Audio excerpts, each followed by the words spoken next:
শিশু রামিসা হত্যায় জড়িতদের দৃষ্টান্তমূলক শাস্তির দাবিতে মানববন্ধন করেছে গুলশানের বাসিন্দারা।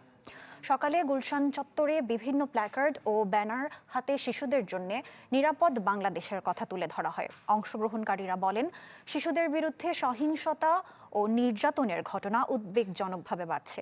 এ ধরনের অপরাধ রোধে পরিবার, সমাজ ও আইনশৃঙ্খলা বাহিনীকে সমন্বিতভাবে কাজ করার আহ্বান জানান তারা। বলেন, বিগত দিনে দ্রুত সময়ের মধ্যে অপরাধীদের শাস্তি না দেওয়ায় শিশু নিপীড়নের ঘটনা বাড়ছে। একটি দৃষ্টান্তমূলক শাস্তি অপরাধীদের খুবই দ্রুত বিচার ব্যবস্থায় এনে করতে হবে, যাতে ভবিষ্যতে এই ধরনের কোনো অঘটন আমরা না দেখতে পারি, আমরা এরকম কোনো রামিসাকে আমাদেরকে না হারাতে হয়। আমরা এই ঘটনার দৃষ্টান্তমূলক এবং দ্রুত বিচার দাবি করতেছি, যাতে বাংলাদেশে ভবিষ্যতে এরকম জঘন্য এবং হৃদয়বাদীর ঘটনা না ঘটে। আমরা 20 কোটি মানুষ এক পক্ষ হয়ে কথা বলছি, এমন আন্তর্জাতিকভাবে এটা আমরা জানাতে চাই যে এটা যদি উদাহরণস্বরূপ একটা শাস্তি হয়, তার মানে ফাঁসি, তাহলে আর এই ঘটনার পুনরাবৃত্তি হবে না। RICL TMX, যুগের পর যুগ স্থাপনা থাকে মজবুত।